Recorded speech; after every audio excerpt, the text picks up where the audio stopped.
Bonjour à toutes et à tous, je suis ravie de vous retrouver aujourd'hui pour cette vidéo. On va parler d'un sujet qui en ce moment revient souvent dans mes oreilles quand je fais des consultations, c'est comment réaliser ses projets. En fait, c'est comment passer du rêve à la réalité. Et en ce moment, vous êtes nombreux à vouloir changer de vie professionnelle, déménager, bouger, enfin voilà.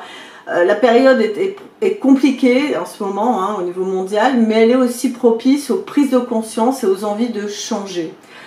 Et c'est une bonne chose, le changement. Après, c'est comment on va mettre ça en place. Donc, je vais vous donner 7 conseils.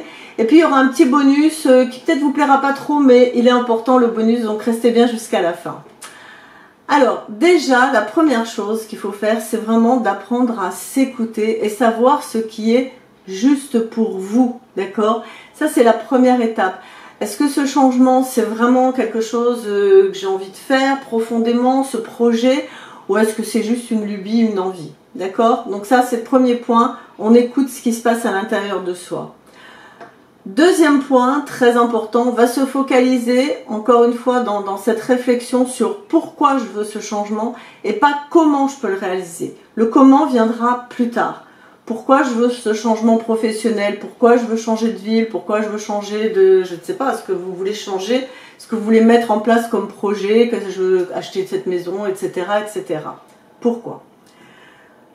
Troisième point, vous allez mettre en place un plan d'action. Un plan d'action, c'est très important parce que souvent les projets, ils peuvent mettre du temps à se mettre en place, ils peuvent mettre 6 mois, 1 an, 2 ans, 3 ans.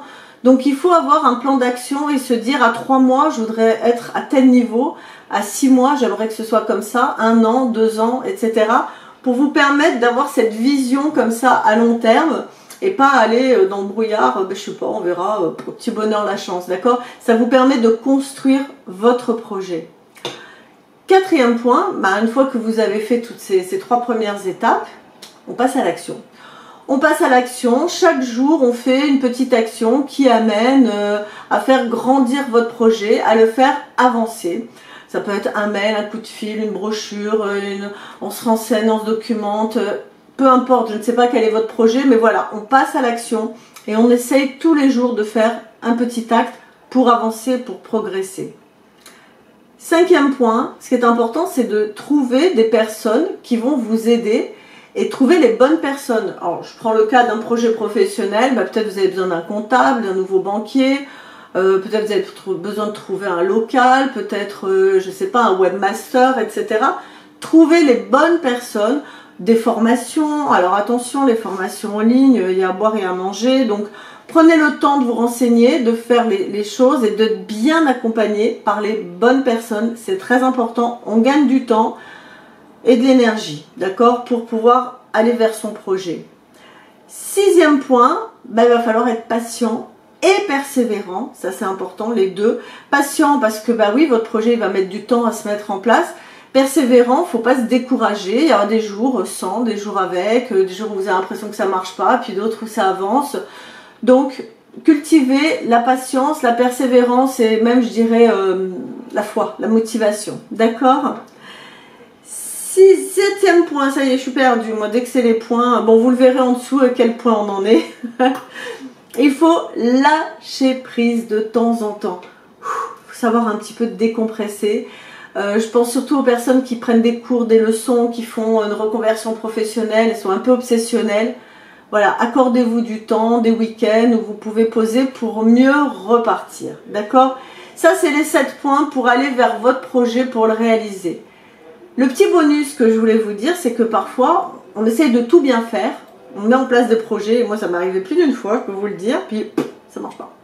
Votre projet ne se met pas en place, il ne se réalise pas, vous voulez une maison, vous n'avez pas le prêt, vous voulez ci, ça ne marche pas, voilà, des fois il y a des choses comme ça.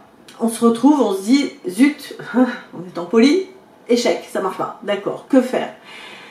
Alors déjà, il faut faire le bilan du pourquoi ça ne s'est pas mis bien en place comme vous le voulez. Est-ce que vous n'avez pas assez travaillé?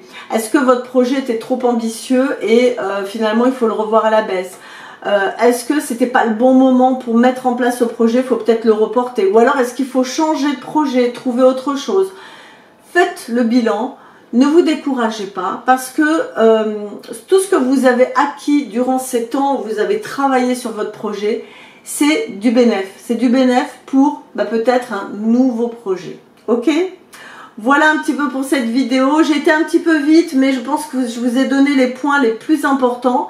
La prochaine vidéo, on va rester sur le même sujet. C'est justement, on va aborder ce petit bonus dont j'ai un petit peu effleuré. C'est comment faire en cas d'échec. D'accord? Et dans la prochaine vidéo, on va approfondir ce sujet-là parce que l'échec fait partie aussi d'un processus de création. Mais je vous en dis pas plus aujourd'hui.